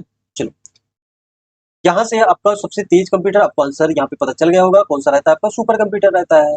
क्योंकि सुपर कंप्यूटर इन सब का परदादा है, किसका, आपके पहले तो माइक्रो कंप्यूटर, फिर उसके बाद ऊपर में मिनी कंप्यूटर, उसके बाद मेन फ्रेम कंप्यूटर, उसके बाद क्या आएगा आपका सुपर कंप्यूटर आएगा। एक्सप्लेनेशन इसका देखते हैं। सुपर कंप्यूटर जैसे आपके परम हो गया, ठीक है, कौन सा हो गया आपका, यहाँ पे परम हो गया, फुकाकू हो गया, भारत का पहला सुपर कंप्यूटर परम 8000 हो गया। ये सब क्या आपके सुपर कंप्यूटर हैं जो तेजी से कार्य कर सकते हैं, क्योंकि इसमें पैरेलल प्रोसेसिंग होता है। पैरेलल प्रोसेसिंग मतलब समांतर क्रम में बहुत सारे आपके प्रोसेसर होते हैं। सामान्यतः जो आपके कंप्यूटर होते हैं उसमें एक कंप्यूटर में एक प्रोसेसर देखने को मिलता है, लेकिन सुपर कंप्यूटर में हर कार्यों को करने के लिए अलग से सीपीयू या एलयू भी पाया जाता है। भारत का पहला सुपर कंप्यूटर कौन सा है, क्वेश्चन आपका रिपीटेड है, तो भी आपको यहाँ पे आंसर फेंक के मानना है, कौन सा हो जाएगा आपका परम 8000 हो जाएगा। इसके बारे में डिस्कस हम लोग कर चुके हैं। चलो कौन सा कंप्यूटर बड़े संगठनों जैसे बैंक और रेलवे में प्रयुक्त होता है। तो बैंक और रेलवे में बड़े संगठन बोला है तो क्या हो जाएगा आपका मेन फ्रेम कंप्यूटर होगा। अगर छोटी कंपनी है तो मिनी कंप्यूटर हो जाएगा। इतना क्लियर। और मेन फ्रेम कंप्यूटर में डाटा प्रोसेसिंग और एक साथ हजारों यूजर को ये सपोर्ट करने की क्षमता रखता है। मेन फ्रेम से छोटा लेकिन माइक्रो फ्रेम से बड़ा कौन सा कंप्यूटर है। दोनों के बीच में जो मंझला कंप्यूटर है इसको हम लोग क्या बोलते हैं, माइक्रो के बाद क्या आता है आपका मिनी कंप्यूटर आता है। तो यहाँ पे क्या आप फेंक के मारोगे, option number A for Apple, और ए फॉर एप्पल में क्या आपका तो मिनी कंप्यूटर है, जो कि क्या होता है आपके तो साइज में भी और क्षमता में भी मेन फ्रेम से छोटा लेकिन माइक्रो से बड़ा होता है। चलो पर्सनल कंप्यूटर किस श्रेणी में आते हैं, तो पर्सनल कंप्यूटर पीसी जिसको डेस्कटॉप भी बोलते हैं, ये किस में आते हैं आपके तो माइक्रो कंप्यूटर में आएंगे। क्योंकि माइक्रो कंप्यूटर में सिंगल प्रोसेसर यानी कि सिंगल यूजर सिस्टम होता है, एक समय में केवल एक व्यक्ति यहाँ पे कार्य कर सकता है। तो यहाँ पे पर्सनल कंप्यूटर जिसका उपयोग हम लोग व्यक्तिगत रूप से करते हैं, इसलिए किस श्रेणी में आएगा, तो माइक्रो कंप्यूटर के रूप में आएगा। कौन सा कंप्यूटर तापमान, दबाव, गति जैसे भौतिक मात्राओं पर कार्य करती है, तो इसके लिए आपके तापमान, दबाव, भौतिक मात्राओं पे काम करती है, जो कि बार बार चेंज होते रहते हैं। तो ऐसी कंप्यूटर को हम लोग क्या बोलते हैं, एनालॉग बोलते हैं, क्योंकि एनालॉग वर्ड ही मीनिंग ये निकलता है कि ऐसी भौतिक राशियां जो कंटिन्यूस क्या होती हैं, आपकी चेंज होती रहती हैं। तो चेंज होती रहने के कारण ये सटीक कभी भी आंसर नहीं दे पाता है, और जिसको जिस आपके काम के लिए बनाया जाता है केवल उसी काम को करता है। कौन सा आपका एनालॉग कंप्यूटर। अगला क्वेश्चन, कौन सा कंप्यूटर एनालॉग और डिजिटल दोनों का मिश्रण होता है, तो नाम से पता चल रहा है, आप लोग यहाँ पे कमेंट में फेंक के मार सकते हो। ऑप्शन नंबर ए, कौन सा आपका हाइब्रिड कंप्यूटर। हाइब्रिड कंप्यूटर का उपयोग हॉस्पिटल में किया जाता है, जैसे आप लोग देखे होंगे बड़ी बड़ी ईसीजी मशीन होती हैं, ये सब क्या आपके हाइब्रिड कंप्यूटर। अगला क्वेश्चन यहाँ पे देखेंगे, लैपटॉप किसका उदाहरण है, तो लैपटॉप किसका उदाहरण है जी, चलिए ऑप्शन में यहाँ पे फेंक के मारो, कौन सा मारोगे, ऑप्शन नंबर ए, कौन सा आपका माइक्रो कंप्यूटर। वैज्ञानिक अनुसंधान और मौसम पूर्वानुमान के लिए कौन सा कंप्यूटर पूछेगा, तो सीधा सीधा आपको बताना है कौन सा कंप्यूटर यहाँ पे, तो यहाँ पे हो जाएगा आपका सुपर कंप्यूटर। कौन सा कंप्यूटर हो जाएगा, सुपर कंप्यूटर। तो ऑप्शन नंबर बी फेंक के मानना है कमेंट में। चलो अगला क्वेश्चन, घर और स्कूल में सामान्यतः कौन सा कंप्यूटर यूज होता है, तो घर और स्कूल में पर्सनल कंप्यूटर मतलब डेस्कटॉप यानी कि लैपटॉप यानी कि कौन सा माइक्रो कंप्यूटर। ये चैप्टर भी हमारा खलास हो गया। इसके बाद जो हम लोग का अगला चैप्टर है, इसमें हम लोग बात करेंगे computer architecture and number system. तो दोनों का कॉम्बो रहेगा, कॉम्बो पैक यहाँ पे आपको मिलने वाला है। चलिए इसका पहला क्वेश्चन लेते हैं, वॉन न्यूमैन आर्किटेक्चर किसने विकसित की, तो वॉन न्यूमैन आर्किटेक्चर मतलब स्पेसिफिक कॉन्सेप्ट, और यहाँ पे जाहिर सी बात है किसने करी, तो यहाँ पे जॉन वॉन न्यूमैन ने। तो इसका हम लोग डिटेल देख लेते हैं, जॉन वॉन न्यूमैन ने कब, तो यहाँ पे मैंने डेट पहले ही बता दिया, 1945 में स्टोर प्रोग्राम कॉन्सेप्ट प्रस्तुत किया, जो कि क्या है, तो यहाँ पे मॉडर्न कंप्यूटर का बेस है। इसलिए किसी किसी आपकी किताब में मॉडर्न कंप्यूटर के जनक रूप में किसे लिखा जाता है, तो आपके जॉन वॉन न्यूमैन को लिखा जाता है। हालांकि जब भी एग्जाम में क्वेश्चन पूछेगा तो आपको आंसर में क्या लेना है, चार्ल्स बेबेज। अगर आंसर में मान लो चार्ल्स बेबेज और जॉन वॉन न्यूमैन दोनों हैं, तब किसको लोगे, तब अब भी आपको किसको लेना है, चार्ल्स बेबेज को ही लेना, क्योंकि बाप हमेशा एक होता है, आपको यहाँ पे याद। चलो, वॉन न्यूमैन आर्किटेक्चर में डेटा और निर्देश कहाँ संग्रहित होते हैं, तो वॉन जाहिर सी बात है डेटा और जो आपके निर्देश हैं इसको हम लोग कहाँ पे सेव करेंगे, तो यहाँ पे मेमोरी में सेव करेंगे। उन्होंने कहा था कि आपको अलग से इनपुट डिवाइस करना है, आपको क्या करना है, तो आपको अलग से आउटपुट डिवाइस, आपको अलग से प्रोसेसिंग डिवाइस, और यहाँ पे सबसे मुद्दे की बात है जो प्रोग्राम है यानी कि जो कमांड है उसको क्या करना पड़ेगा, स्टोर करना पड़ेगा। तभी तो कंप्यूटर के अंदर जो मेमोरी है, उस मेमोरी में अगर उस चीज को हम लोग स्टोर करके रखेंगे तो आपको दोबारा उसके लिए सोचना नहीं पड़ेगा। चलो, निम्न में से कौन सा कंप्यूटर संरचना का भाग नहीं है, इसमें सीपीयू है, मेमोरी है, इनपुट आउटपुट डिवाइस है। यहाँ पे आपका जो आंसर हो जाएगा क्या हो जाएगा, ऑप्शन नंबर डी फेंक के मानना है, क्योंकि वहाँ पहला एक सॉफ्टवेयर है जो कि हार्डवेयर आर्किटेक्चर का भाग नहीं है। इसके भाग में क्या क्या है, आपका सीपीयू है, मेमोरी है, इनपुट आउटपुट डिवाइस है। अगला क्वेश्चन यहाँ पे हम लोग देखेंगे, सीपीयू किन मुख्य इकाइयों में विभाजित है, तो सीपीयू के 3 भाग होते हैं, लेकिन यहाँ पे आपके 2 ही भाग दिए हैं, इसलिए आपको बताना है।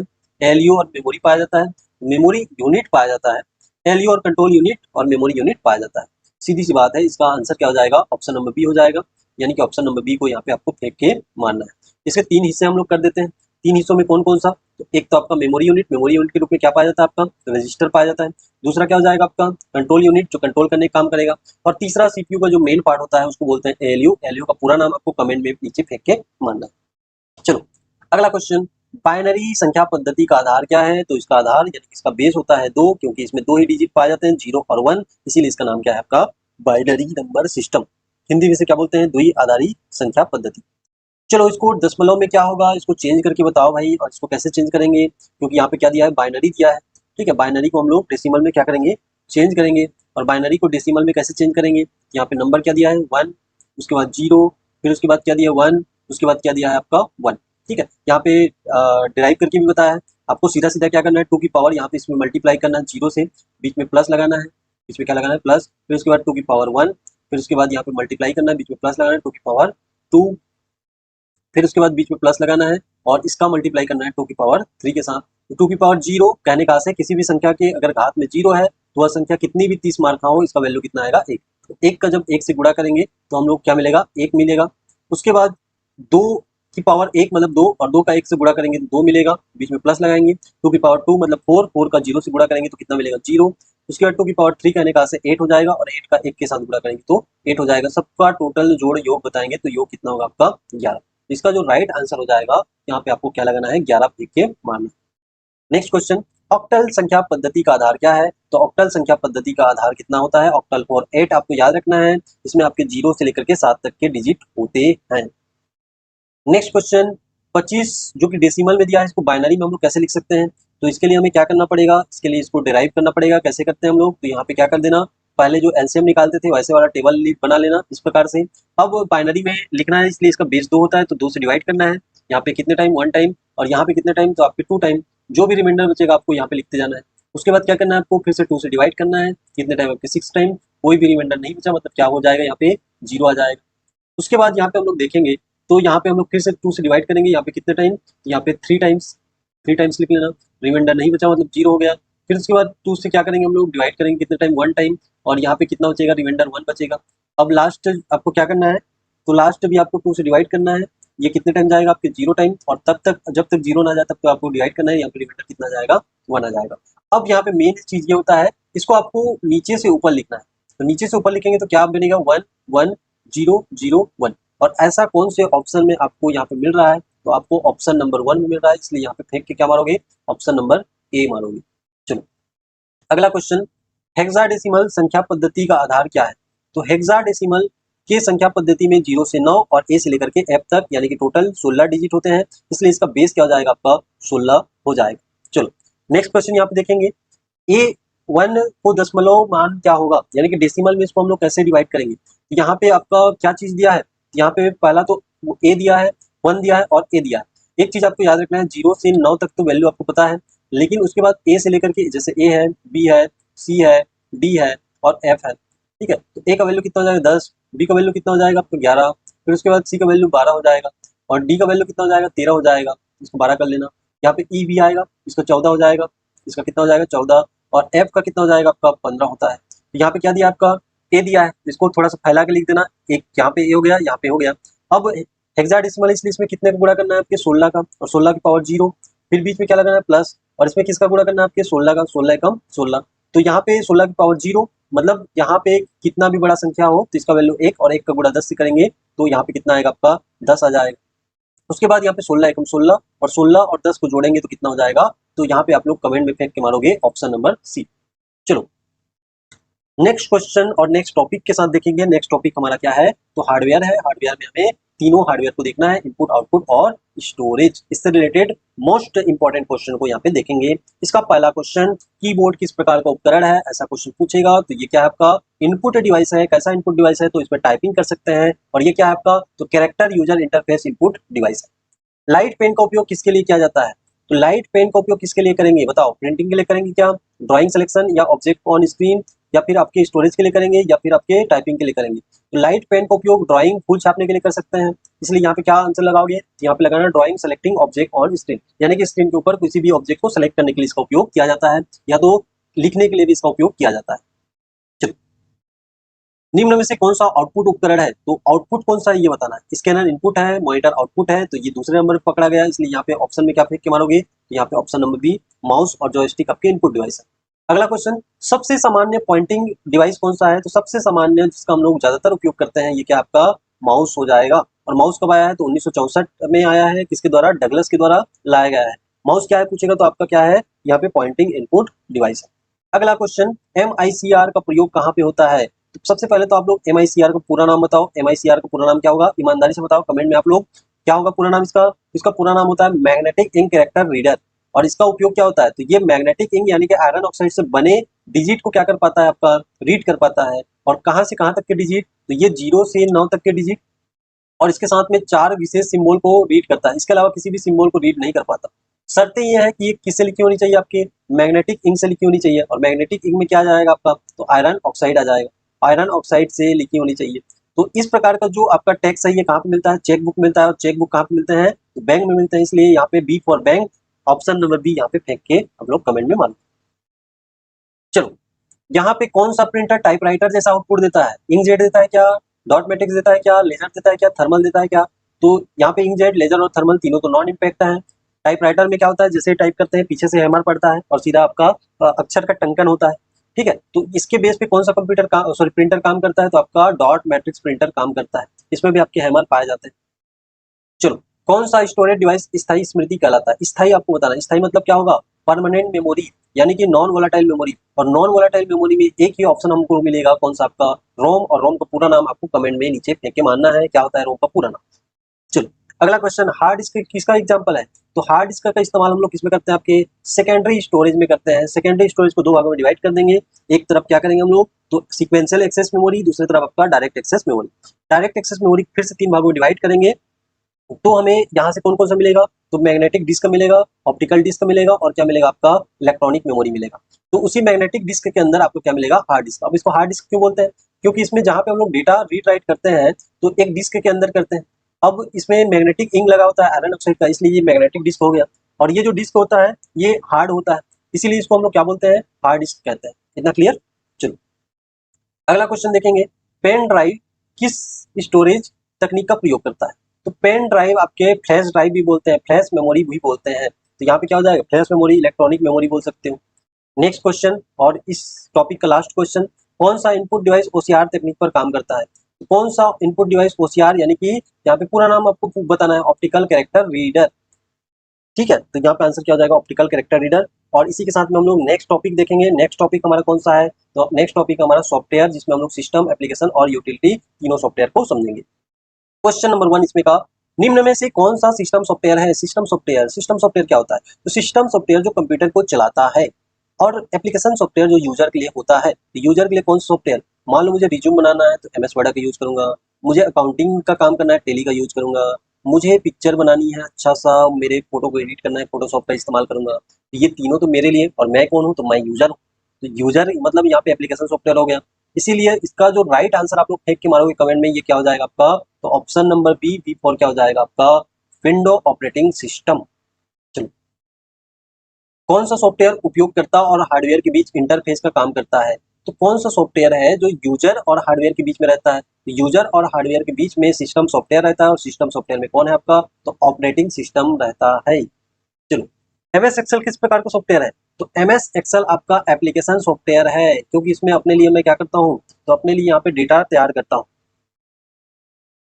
निम्न में से कौन सा एप्लीकेशन सॉफ्टवेयर नहीं है? तो एप्लीकेशन सॉफ्टवेयर कौन सा नहीं है? Word processor, spreadsheet, operating system, presentation system. Word processor मतलब एमएस वर्ड बोल रहा है, प्रेजेंटेशन टूल मतलब पावर पॉइंट बोल रहा है, स्प्रेडशीट मतलब एमएस एक्सेल बोल रहा है। तीनों तो आपके एप्लीकेशन सॉफ्टवेयर है। तो क्या नहीं है आपका? तो यहाँ पे ऑपरेटिंग सिस्टम नहीं है, ये आपको यहाँ पे याद रखना है। एंटीवायरस सॉफ्टवेयर किसका एग्जाम्पल है? एंटीवायरस किस में आते हैं? तो एंटीवायरस एक सॉफ्टवेयर है जो आपके कंप्यूटर की सुरक्षा देख रेख करता है, इसलिए किस में आएगा आपका? यूटिलिटी यूटिलाइज करने के लिए बनाया गया सॉफ्टवेयर है। तो यहाँ पे आपको बताना है ऑप्शन नंबर ए। अगला क्वेश्चन, कंपाइलर का उपयोग किसके लिए होता है? तो कंपाइलर क्या करता है? तो कंपाइलर कहने का अर्थ यह है कि जो आपका कंप्यूटर है और जो आपका यूजर का लैंग्वेज अलग होता है, कंप्यूटर का लैंग्वेज अलग होता है। ना तो यूजर कंप्यूटर के लैंग्वेज को समझ पाता है, ना ही कंप्यूटर यूजर के लैंग्वेज को समझ पाता है। लेकिन काम किसको करना है? तो दोनों को मिलकर करना है। तो दोनों को मिलकर करना है मतलब कम्युनिकेशन तो बिठाना पड़ेगा। और कम्युनिकेशन जब बिठाने जाएंगे तो यूजर मान लो कंप्यूटर को हेलो बोलेगा, तो हेल आपका कंप्यूटर उसको क्या बोलेगा? 0101 बोलेगा। इसमें क्या होगा? इसमें आपके दोनों के बीच में कम्युनिकेशन गैप बनेगा। तो यहाँ से आपका जो कंपाइलर है ये एक दूसरे के आपके लैंग्वेज को ट्रांसलेट करेगा। अब यहाँ पे कंप्यूटर को क्या चाहिए? तो कंप्यूटर को मशीन लैंग्वेज चाहिए। क्या चाहिए आपका? मशीन कोड चाहिए। और हम लोग जो यूजर जो आपका लैंग्वेज यूज करेगा, ये क्या रहेगा आपका? हाई लेवल लैंग्वेज रहेगा। किसके लिए? आपके कंप्यूटर के लिए, क्योंकि कंप्यूटर इसको नहीं समझता है। तो ये ट्रांसलेट करेगा किसका? आपके तो हाई लेवल लैंग्वेज का मशीन कोड में। इसलिए आपको यहाँ पे कौन सा आंसर फेंक के मानना है कमेंट में? तो ऑप्शन नंबर बी। अगला क्वेश्चन, निम्न में से कौन सा एक मुक्त स्रोत ऑपरेटिंग सिस्टम है? यहाँ पे बहुत ही साहित्यिक भाषा का इस्तेमाल किया गया है, साहित्यिक शुद्ध हिंदी का इस्तेमाल किया गया है। ऐसा मुझे समझ में नहीं आता, इसलिए मैं इंग्लिश वाले कंटेंट में जाता हूँ। यहाँ पे क्या बोला है? Open source operating system. Open source operating system पूछा है। और यहाँ पे जब भी ऐसा क्वेश्चन पूछेगा तो आपको यहाँ पे फेंक के मानना है लिनक्स। लिनक्स क्या है आपका? तो ओपन सोर्स ऑपरेटिंग सिस्टम होता है। अब ये ओपन सोर्स ऑपरेटिंग सिस्टम क्या होता है? तो ओपन सोर्स ऑपरेटिंग सिस्टम कहने का आंसर, ऐसा आपका ऑपरेटिंग सिस्टम जिसमें आपके सोर्स कोड क्या होते हैं? फ्री में अवेलेबल होते हैं, और इसमें यूजर अपनी आवश्यकता अनुसार कस्टमाइज कर सकता है। चलो, नेक्स्ट क्वेश्चन यहाँ पे हम लोग देखेंगे, वह सॉफ्टवेयर जो कंप्यूटर संसाधनों को नियंत्रित और प्रबंधित करता है। तो कंप्यूटर संसाधन को नियंत्रित और प्रबंधित करने का काम किसका होता है? तो सिस्टम सॉफ्टवेयर का होता है। अगर यहाँ पे सिस्टम सॉफ्टवेयर नहीं होता तो यहाँ पे क्या होते? आपके ऑपरेटिंग सिस्टम होता। चलो, प्रिंटर ड्राइवर किसका एग्जाम्पल है? तो printer driver sorry device driver का उदाहरण कौन सा है, तो डिवाइस ड्राइवर का उदाहरण कौन सा हो जाएगा, यहाँ पे मैंने ऑप्शन पहले ही बता दिया है, इसलिए आप लोग सीधा सीधा फेंक के मार देना कौन सा, प्रिंटर ड्राइवर, जो कि आपके डिवाइस को चलाता है। निम्न में से कौन सा यूटिलिटी सॉफ्टवेयर नहीं है, तो यूटिलिटी सॉफ्टवेयर में कौन सा नहीं है, एंटीवायरस है, डिस्क डिफ्रैगमेंट है और बैकअप टूल भी है। यहाँ पे कौन सा नहीं है आपका, ऑप्शन नंबर सी फेंक के मारोगे, ये क्या आपका एप्लीकेशन सॉफ्टवेयर है। उसके बाद ये टॉपिक खत्म, अगला टॉपिक देखेंगे ऑपरेटिंग सिस्टम को, यहाँ पे हम लोग देखेंगे और इससे रिलेटेड आपके बहुत ही इंपॉर्टेंट क्वेश्चन को देखने वाले हैं। तो यहाँ पे आपको बताना है ऑपरेटिंग सिस्टम किस प्रकार का सॉफ्टवेयर है, तो सबसे पहले बता देना भाई ये कौन सॉफ्टवेयर आपका सिस्टम सॉफ्टवेयर है। चलो, प्रथम ऑपरेटिंग सिस्टम कौन सा था, तो प्रथम ऑपरेटिंग सिस्टम आपका कौन सा है, यूनिक्स है, ये आपको याद रखना है। और यूनिक्स कब आया है, तो 1969 में आया है। कहाँ पे आया है, तो आपका बेल लेबोरेटरी और यहाँ पे बेल लेबोरेटरी में आया है। इसके इन्वेंटर कौन है, तो केन थॉमसन का नाम आपको याद रखना है। इनके साथ में कौन, आपके डेनिस रिची। और ये सी लैंग्वेज में लिखा गया पहला ऑपरेटिंग सिस्टम है, कौन सा आपका, यूनिक्स ऑपरेटिंग सिस्टम। निम्न में से कौन सा ऑपरेटिंग सिस्टम नहीं है, कौन सा ऑपरेटिंग सिस्टम नहीं है, तो कौन सा नहीं है, तो ओरेकल ऑपरेटिंग सिस्टम नहीं है। ओरेकल क्या है, तो ओरेकल आपका डीबीएमएस सॉफ्टवेयर है। विंडो आपका ऑपरेटिंग सिस्टम है, लिनक्स आपका ऑपरेटिंग सिस्टम है, एंड्रॉइड आपका मोबाइल ऑपरेटिंग सिस्टम है। एमएस डॉस क्या है, तो एमएस डॉस आपका सिंगल यूजर है और सिंगल टास्किंग ऑपरेटिंग सिस्टम है। यहाँ पे आपको याद रखना है, एमएस डॉस का पूरा नाम आपको कमेंट में फेंक के मानना है, क्या होता है आपका, इसको आपको कमेंट बताना है। इसका राइट आंसर हो जाएगा single user single task operating system. कौन सा ऑपरेटिंग सिस्टम मुक्त स्रोत यानी कि ओपन सोर्स है, तो ओपन सोर्स कौन सा है भाई, तो इसमें आप देखो यहाँ पे लिनक्स आपके ऑप्शन में है, ये क्वेश्चन पूछ चुका है, तो यहाँ पे क्या बताओगे, लिनक्स बताओगे। एंड्रॉइड ऑपरेटिंग सिस्टम किस कर्नल पर आधारित होता है, तो एंड्रॉइड किस पर आधारित होता है, तो लिनक्स के कर्नल पर आधारित होता है। किसके कर्नल पर, लिनक्स के कर्नल पर यहाँ पे आधारित होता है। ग्राफिकल यूजर इंटरफेस आधारित ऑपरेटिंग सिस्टम का अर्थ क्या होता है, मैंने वही बता दिया, जीयूआई पूछा था लेकिन मैंने क्या बता दिया, इसलिए कमेंट में क्या फेंक के मारोगे, जीयूआई का पूरा नाम पूछा है तो ग्राफिकल यूजर इंटरफेस होता है। अगला क्वेश्चन, निम्न में से कौन सा कार्य ऑपरेटिंग सिस्टम का नहीं है, ठीक है, कौन सा कार्य ऑपरेटिंग सिस्टम का नहीं है उसको आपको बताना है। प्रोसेस मैनेजमेंट करता है, उसके बाद फाइल मैनेजमेंट करता है, नेटवर्किंग करता है, कंपाइलिंग प्रोग्राम करता है, तो कौन सा करेगा, तो यहाँ पे प्रोसेस तो मैनेज करता है, फाइल मैनेजमेंट करता है, कंपाइलिंग प्रोग्राम ये इसका काम नहीं है, ठीक है, कौन सा आपका, प्रोग्रामों को कंपाइल करना इसका काम नहीं है। विंडो 95 पहला ऑपरेटिंग सिस्टम था जिसमें क्या सुविधा थी, तो जब भी विंडो 95 पूछेगा स्टार्ट करना है और स्टार्ट फॉर स्टार्ट मेन्यू और टास्क बार आपको यहाँ पे याद रखना है। ओएस का कर्नल किसके लिए उत्तरदायी होता है, यूजर इंटरफेस के लिए, या core function like CPU scheduling, memory management के लिए, या फाइल क्रिएशन के लिए, या नेटवर्किंग के लिए। तो यहाँ पे कर्नल आपके कोर फंक्शन सीपीयू शेड्यूलिंग के लिए यहाँ पे यानी कि मेमोरी मैनेजमेंट के लिए उत्तरदायी होता है। चलो,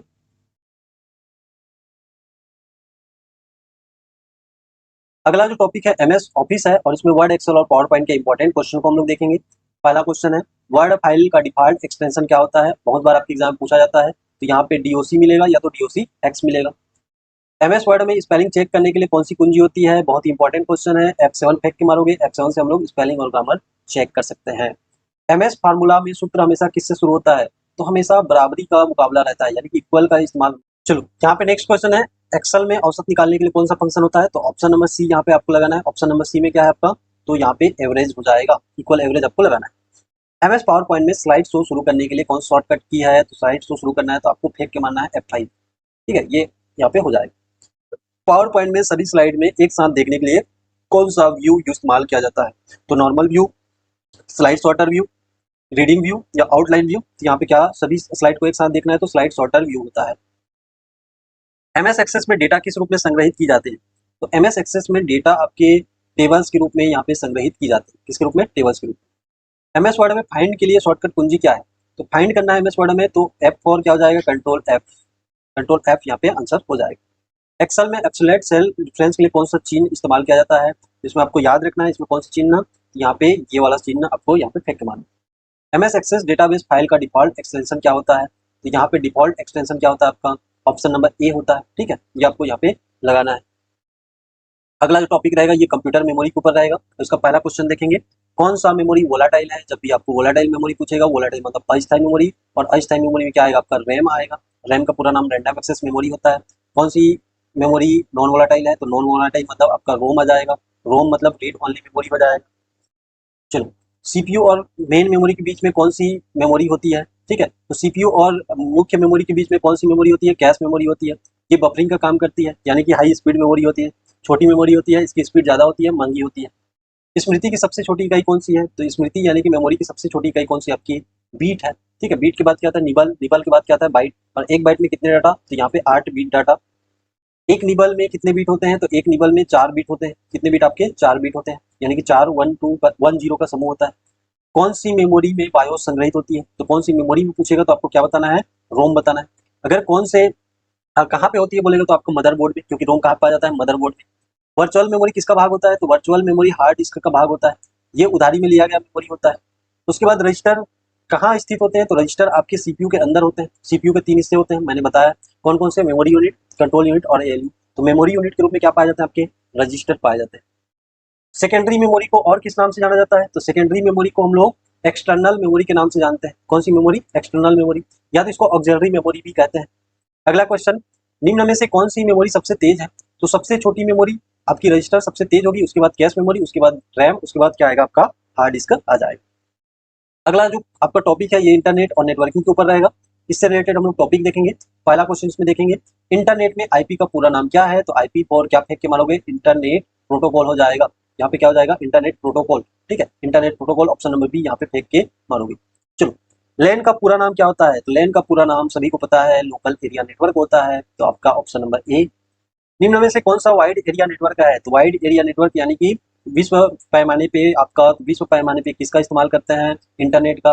अगर ऑफिस में इंटरनेट है तो उसको लैन बोलेंगे, कॉलेज में है तो उसको लैन बोलेंगे, होम घर के वाईफाई है तो उसको लैन बोलेंगे। लेकिन इंटरनेट आपके विश्व में फैला है, इसे क्या बोलेंगे? वैन बोलेंगे। यूआरएल का पूरा नाम क्या होता है? तो यूआरएल का पूरा नाम क्या हो जाएगा? यूनिफॉर्म रिसोर्स लोकेटर होता है, यानी कि आपके वेबसाइट वेब पेजों का पता होता है। अगला क्वेश्चन है, वेब पेज ट्रांसफर करने के लिए कौन से प्रोटोकॉल का प्रयोग होता है? तो इसमें आपके ऑप्शन है FTP file transfer protocol, HTTP hypertext transfer protocol, SMTP. ठीक है, उसके बाद पीओपी3। तो ये दोनों तो ईमेल से संबंधित है। उसके बाद आपके पास बच गया ऑप्शन ए और बी, और इसी में आप लोग कंफ्यूज हो गए। इसमें पूछा गया है आपसे वेब पेज को ट्रांसफर करना है, ना कि हमें फाइल को ट्रांसफर करना है। अगर फाइल को हमें ट्रांसफर करना रहता तो हम लोग फाइल ट्रांसफर प्रोटोकॉल का इस्तेमाल करते, लेकिन हमें क्या करना है? आपके वेब पेज का ट्रांसफर करना है। तो वेब पेजों को ट्रांसफर करने के लिए कौन सा आपका यहाँ पे? तो हाइपर टेक्स्ट ट्रांसफर प्रोटोकॉल, यानी कि हाइपर टेक्स्ट को, जो वेब पेज में हाइपर टेक्स्ट लिखे होते हैं उसको ट्रांसफर करना है, उसके लिए कौन सा प्रोटोकॉल? तो यहाँ पे एचटीटीपी हो जाएगा। अगला क्वेश्चन, इस क्वेश्चन में पूछा गया आपसे ईमेल भेजने के लिए कौन से प्रोटोकॉल का इस्तेमाल होता है? आपके ऑप्शन है SMTP simple mail transfer protocol, hypertext transfer protocol, file transfer protocol, और क्या दिया है आपका? तो यहाँ पे आईमेप दिया है। तो यहाँ पे जो आंसर हो जाएगा क्या हो जाएगा? ऑप्शन नंबर ए एसएमटीपी हो जाएगा। प्राप्त करना रहेगा तो पीओपी या आईमेप का इस्तेमाल करते हैं। IPv4 कितने बीट का होता है? तो IPv4 जो होता है ये कितने बीट का होता है? आपके 32 बीट का होता है। ठीक है, IPv4 जो एड्रेस होता है ये कितने बीट का होता है? 32 बीट का। जैसे यहाँ पे देखेंगे 192 मान लो लिखता हूँ, 191 मान लो लिखता हूँ, 111 मान लो लिखता हूँ, और 111। ये आपका एक प्रोटोकॉल हो गया। इसका जो प्रत्येक पार्ट है ये आपके कितने बीट का होता है? तो 8 बीट का होता है। तो 8 बीट यहाँ पे, 8 बीट यहाँ पे, 8 बीट यहाँ पे, यानी कि टोटल कितने बीट का हो जाएगा? 32 बीट का हो जाएगा। निम्न में से कौन सी क्लाउड स्टोरेज सेवा है? तो क्लाउड स्टोरेज सेवा कौन सी है भाई? एमएस वर्ड तो नहीं है, फोटोशॉप नहीं है, टेली नहीं है, ये सब एप्लीकेशन सॉफ्टवेयर है। गूगल ड्राइव क्या है आपका? क्लाउड यहाँ पे स्टोरेज है, जिसमें हम लोग को यहाँ पे अलग से यहाँ पे स्टोरेज मिल जाती है। ठीक है, चलो अगला क्वेश्चन यहाँ पे हम लोग देखेंगे। अगला क्वेश्चन है वाईफाई तकनीक किस पर आधारित है? इसका ऑप्शन है इंफ्रारेड, उसके बाद आपका रेडियो वेव, उसके बाद ब्लूटूथ, उसके बाद माइक्रोवेव। तो यहाँ पे क्या हो जाएगा आंसर? यहाँ पे हो जाएगा रेडियो वेव का इस्तेमाल किया जाता है। चलो, दो विभिन्न नेटवर्क को जोड़ने वाला उपकरण कौन सा है? तो दो विभिन्न नेटवर्क को जोड़ने वाला जो उपकरण है ये कौन सा आपका? तो स्विच है क्या, राउटर है क्या, हब है क्या, या रिपीटर है क्या? तो यहाँ पे नेटवर्क को जोड़ने वाले तो बहुत सारे आपके डिवाइस हैं, लेकिन जो अलग अलग नेटवर्क को जोड़ते हैं उसमें किसका नाम आता है? तो स्विच आता है, या राउटर आता है, या हब आता है, या रिपीटर आता है। तो इसमें क्या आ जाएगा आपका? राउटर आ जाएगा। क्या आ जाएगा आपका? राउटर। इतना आपको यहाँ पे याद रखना है। चलो, अगला यहाँ पे क्वेश्चन देखेंगे, डेटाबेस पे कॉन्सेप्ट पे रहेंगे। डेटाबेस यानी कि डीबीएस का पूरा नाम क्या हो जाएगा? तो डेटाबेस मैनेजमेंट सिस्टम होता है। ऑप्शन नंबर ए आपको फेंक के मानना है। उसके बाद यहाँ पे हम लोग आगे देखेंगे आरडीबीएमएस के जनक कौन है? तो आरडीबीएमएस के जनक कौन हो जाएंगे? यहाँ पे ऑप्शन नंबर बी आपको यहाँ पे फेंक के मानना है। ऑप्शन नंबर बी में क्या है? तो ऑप्शन नंबर बी में आपको क्या मिल जाएगा? ऑप्शन नंबर बी में आपको मिल जाएगा एडगर एफ कोड, यहाँ पे आपको याद रखना है। उसके बाद यहाँ पे नेक्स्ट क्वेश्चन हम लोग देखेंगे, डेटाबेस को प्रबंधित करने के लिए कौन सी भाषा प्रयोग की जाती है? तो डेटाबेस को प्रबंधित करने के लिए स्ट्रक्चर क्वेरी लैंग्वेज का इस्तेमाल किया जाता है। आरडीबीएमएस में डेटा कहाँ पे स्टोर होते हैं? तो डेटा आपके टेबल्स के अंदर होते हैं, जिसे हम लोग रिलेशन बोलते हैं। प्राइमरी की का प्रयोग कहाँ किस लिए होता है? तो प्राइमरी की का उपयोग प्रत्येक रिकॉर्ड की यूनिक यूनिक लिस्ट पहचान के लिए किया जाता है। ठीक है, प्राइमरी की जो होता है प्रत्येक रिकॉर्ड की यूनिक पहचान के लिए इसका उपयोग किया जाता है। डेटाबेस से प्राप्त करने के लिए कौन सा कमांड प्रयुक्त किया जाता है? डेटाबेस से डेटा प्राप्त करने के लिए कौन से कमांड का उपयोग करेंगे? तो यहाँ पे हम लोग किसका इस्तेमाल करेंगे? तो यहाँ पे जो आंसर हो जाएगा option number C, select command का इसमें इस्तेमाल किया जाता है। निम्न में से कौन सा डेटाबेस सॉफ्टवेयर नहीं है, यानी कि डीबीएमएस सॉफ्टवेयर नहीं है, इसमें आपको बताना है। ओरेकल है, माईसीक्वल है, एमएस एक्सेस भी है, लेकिन एमएस एक्सेल आपका नहीं है, तो ऑप्शन नंबर डी क्या हो जाएगा आपका? एप्लीकेशन सॉफ्टवेयर हो जाएगा। एसक्यूएल का पूरा नाम क्या होता है? तो इसका पूरा नाम होता है स्ट्रक्चर क्यूरी लैंग्वेज। तो ये कौन सी आपकी जनरेशन की भाषा है? तो फोर्थ जनरेशन की भाषा है। अगले क्वेश्चन में आरडीबीएमएस में दो टेबल को जोड़ने के लिए कौन सी की का इस्तेमाल होता है? इसमें आपके ऑप्शन है प्राइमरी की, फॉरगन की, कैंडिडेट की और सुपर की। तो इसका राइट आंसर हो जाएगा ऑप्शन नंबर बी, कौन से की का? फॉरगन की का इस्तेमाल किया जाता है। किस एसक्यूएल कमांड से डेटा टेबल को स्थायी रूप से हटाया जाता है? तो स्थायी रूप से हटाने के लिए कौन से? तो यहाँ पे डिलीट का इस्तेमाल करेंगे। चलो अगला क्वेश्चन, अगला टॉपिक हमारे कंप्यूटर सिक्योरिटी के ऊपर रहेगा, बहुत इंपॉर्टेंट है। सबसे पहला क्वेश्चन आपसे पूछेगा कंप्यूटर वायरस क्या है? तो आपको यहाँ पे बताना है कि यह एक गंदा प्रोग्राम है, जिसको हम लोग इंग्लिश में क्या बोलते हैं? मेलिशियस प्रोग्राम कहते हैं। ठीक है, निम्न में से कौन सा वायरस का प्रकार नहीं है? Boot sector virus, Trojan horse और उसके बाद वार्म और उसके बाद कंपाइलर। तो कंपाइलर नहीं, तो यहाँ पे आंसर क्या हो जाएगा? ऑप्शन नंबर डी आपको फेंक के मानना है, कौन सा आपका? कंपाइलर, क्योंकि कंपाइलर आपके लैंग्वेज ट्रांसलेटर होते हैं। अगला क्वेश्चन है कंप्यूटर को वायरस से बचाने के लिए कौन से सॉफ्टवेयर का प्रयोग किया जाता है? इसके ऑप्शन फायरवॉल है, एंटीवायरस है, यूटिलिटी है और ड्राइवर। देखो बहुत इंपॉर्टेंट क्वेश्चन है, आपको फंसा सकता है। तो कंप्यूटर से वायरस को बचाना है, तो सॉरी, आपके कंप्यूटर को वायरस से बचाना है, तो इसमें जो आपका राइट आंसर हो जाएगा, ये क्या हो जाएगा आपका? एंटीवायरस हो जाएगा। फायरवॉल नेटवर्क सुरक्षा देता है, एंटीवायरस यूटिलिटी प्रोग्राम होता है, लेकिन यहाँ पे आंसर क्या हो जाएगा? एंटीवायरस हो जाएगा। फायरवॉल का यूज क्या होता है? तो ये वायरस को रिमूव करता है, अनऑथोराइज एक्सेस को रोकने के लिए इसका इस्तेमाल किया जाता है, बैकअप के लिए किया जाता है, या डेटा कंप्रेशन के लिए। तो ये क्या करता है? आपके अनऑथोराइज एक्सेस को रोकने के लिए इसका इस्तेमाल किया जाता है, नेटवर्क सुरक्षा के लिए इसका इस्तेमाल होता है। अगला क्वेश्चन है कैप्चा का पूर्ण रूप क्या है? पूरा नाम बताना है। Computer automated program for checking humans. उसके बाद ऑप्शन नंबर बी है completely automated public Turing test for tell computer and human parts. तो ये लंबा चौड़ा जो दिख रहा है, इसी को आपको कमेंट में फेंक के मानना है, यही आपका क्या है? राइट आंसर है। चलो उसके बाद डेटा ट्रांसफर के दौरान सुरक्षा हेतु कौन सी टेक्निक अपनाई जाती है? तो डेटा को जब ट्रांसफर करते हैं तो हम लोग को डेटा को सिक्योर करना रहता है, इसको इसलिए इसको इनक्रिप्ट कर देते हैं, तो इनक्रिप्शन का इसमें इस्तेमाल किया जाता है। और डेटा को वापस डिकोड करना रहेगा, डिक्रिप्शन का इस्तेमाल करेंगे। निम्न में से कौन सा एक साइबर अपराध है? तो हैकिंग, टाइपिंग, प्रिंटिंग, फॉर्मेटिंग। तो हैकिंग क्या है आपका? साइबर अपराध के अंतर्गत आता है, साइबर क्राइम। निम्न में से कौन सा एक स्ट्रॉन्ग पासवर्ड है? तो निम्न में से कौन सा स्ट्रॉन्ग पासवर्ड है? ये तो सिंपल पासवर्ड है, ये भी सिंपल है, ये पासवर्ड लिखना भी सिंपल है, लेकिन आपके न्यूमेरिक डेटा का इस्तेमाल करना, अल्फा न्यूमेरिक डेटा का इस्तेमाल करना, ये क्या है? आपका स्ट्रॉन्ग तरीका है। चलो रैंसमवेयर क्या है? तो रैंसमवेयर हार्डवेयर फेलर है। उसके बाद मैलिशियस सॉफ्टवेयर जो फाइल को इंक्रिप्ट करके पैसे मांगता है। तो बिल्कुल, मतलब ये क्या करेगा? आपकी फाइल को लॉक कर देता है। लॉक करना, इंक्रिप्ट मतलब क्या होता है? जैसे मान लो मेरा जो सुरक्षा डेटा है, मान लो इसमें मान लो मैंने क्या रखा है? कोड रखा है ABC। ठीक है, ये मेरी फाइल है, तो इसको कुछ और नाम से रख देगा, क्रिप्ट कर देगा, इसको मैं डिकोड नहीं कर पाऊंगा, मान लो ऐसा कर दिया। ठीक है, तो इस प्रकार कर दिया, तो इसको बोलते हैं इंक्रिप्शन। और इसको वापस अनलॉक करने के लिए क्या मांगता है आपको? फिरौती। रैंसम मतलब क्या होता है? फिरौती होता है। तो रैंसमवेयर का यही काम है, फिरौती मांग। ठीक है, SSL प्रोटोकॉल मुख्यतः किसके लिए प्रयोग में लाया जाता है? SSL प्रोटोकॉल मुख्यतः किसके लिए प्रयोग में लाया जाता है? SSL कहने का से सिक्योर सॉकेट लेयर होता है, और इसका उपयोग किस लिए किया जाता है? तो फास्ट इंटरनेट के लिए, सिक्योर ऑनलाइन ट्रांजेक्शन के लिए। तो बिल्कुल यहाँ पे ऑप्शन नंबर बी आपको फेंक के मानना है, सिक्योर ऑनलाइन ट्रांजेक्शन के लिए। चलिए, तो ये जो चैप्टर है ये भी आपका कंप्लीट हुआ। उसके बाद अगला जो टॉपिक है प्रोग्रामिंग बेसिक है, इसको भी हम लोग देखेंगे। इसमें हम लोग बात करेंगे सबसे पहले मशीन लैंग्वेज किस में लिखी जाती है? तो बाइनरी कोड में लिखी जाती है, मशीन लैंग्वेज 01 में लिखी जाती है। एकदम बेसिक सा क्वेश्चन है। असेंबली भाषा का उपयोग करती है। असेंबली भाषा मैंने स्टार्टिंग में ही बताया है, ये किसका इस्तेमाल करती है? Mnemonics code. निमोनिक्स कोड कहने का से क्या होता है? आपके शॉर्ट कोड में लिखना। कौन सा ट्रांसलेटर कौन सा ट्रांसलेटर हाई लेवल लैंग्वेज को एक बार में मशीन लैंग्वेज बदलता है? तो जो एक बार में मशीन लैंग्वेज बदलता है, इसका नाम क्या है? आपका कंपाइलर। यहाँ पे आपको बताना है। इंटरप्रेटर किस प्रकार ट्रांसलेट करता है? तो पूरे प्रोग्राम को एक बार में लाइन बाय लाइन करता है, या फिर क्या करता है आपका? तो इंटरप्रेटर जब भी आपको बोलेगा, तो यहाँ पे आपको क्या बताना है? ये क्या करेगा? आपके लाइन बाय लाइन यहाँ पे ट्रांसलेट करता है। सी लैंग्वेज किस प्रकार की भाषा है? तो ये आपकी कैसी भाषा है? तो यहाँ पे हाई लेवल लैंग्वेज है। कैसी लैंग्वेज है? High level language. High level language मतलब जिसको कंप्यूटर आसानी से नहीं समझता। पाइथन क्या है? तो low level language. Interpreted high level language. Assembly language है या डाटाबेस लैंग्वेज है? तो पाइथन एक क्या है? Interpreted high level language. अगला क्वेश्चन, निम्न में से कौन सा ऑब्जेक्ट ओरिएंटेड भाषा है? तो जब भी ऑब्जेक्ट ओरिएंटेड बोलेगा, तो यहाँ पे कौन सा हो जाएगा आपका? C++ आपको याद रखना है। फोरट्रान मुख्यतः किसके लिए प्रयोग होता है? तो फोरट्रान आपके यहाँ पे किसके लिए प्रयोग होगा? साइंटिफिक कैलकुलेशन के लिए यहाँ पे प्रयोग में लाया गया था। कोबोल भाषा किसके लिए प्रयुक्त होता है? तो कोबोल मतलब बिजनेस ओरिएंटेड रहता है, इसलिए यहाँ पे आपको याद रखना है कॉमन बिजनेस ओरिएंटेड लैंग्वेज, यानी कि बिजनेस और कॉमर्शियल एप्लीकेशन के लिए इसका इस्तेमाल किया गया। ठीक है, निम्न में से कौन सी प्रोग्रामिंग भाषा नहीं है? तो कौन सी प्रोग्रामिंग भाषा नहीं है? जावा, एचटीएमएल, पाइथन, बेसिक। तो यहाँ पे आपका HTML markup language, programming language नहीं। ठीक है, तो यहाँ पे आंसर क्या हो जाएगा आपका? एचटीएमएल हो जाएगा। ये आपके वेबसाइट में यूज किया जाता है, वेब पेज बनाने के लिए इसका इस्तेमाल करते हैं, तो इसमें हम लोग आपका एचटीएमएल यहाँ पे आंसर हो जाएगा।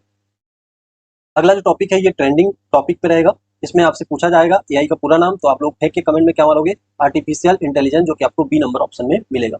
कृत्रिम बुद्धिमत्ता के जनक कौन है? तो इसमें आपको याद रखना है जॉन मैकार्थी, आपका यहाँ पे याद रखना है।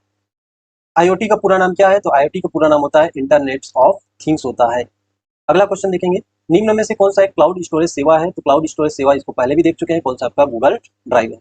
ब्लॉकचेन तकनीक मुख्यतः किसमें उपयोग की जाती है? तो ये ब्लॉकचेन जो तकनीक है ये क्रिप्टोग्राफी में उपयोग की जाती है, यानी कि बिटकॉइन में उपयोग की जाती है। बिग डेटा मुख्यतः किससे संबंधित है? तो बिग डेटा आपके very large volume of data से संबंधित है। ठीक है, निम्न में से कौन सा क्लाउड कंप्यूटिंग सेवा मॉडल नहीं है? तो IaaS होता है, PaaS होता है, उसके बाद SaaS होता है। क्या नहीं होता है? तो यहाँ पे आपका बायोस नहीं होता है। बायोस क्या आपका? तो यहाँ पे कंप्यूटर के ऑन होते ही रन होने वाला पहला आपका प्रोग्राम होता है। ठीक है, वर्चुअल रियलिटी किससे संबंधित है? तो डिजिटल पेमेंट से है, 3D सिमुलेशन, या आपके 3D सिमुलेशन आ गया, मतलब यहाँ पे आपको क्या लगाना है? 3D सिमुलेशन यहाँ पे आपको लगाना है। चलो अगला क्वेश्चन, एलेक्सा एआई असिस्टेंट किस कंपनी? तो एलेक्सा किसका है आपके? तो एलेक्सा आपके किसका है? आपके अमेजॉन का है, ये याद रखना है। गूगल का गूगल असिस्टेंट, एप्पल का सीरी, माइक्रोसॉफ्ट का कोर्टाना।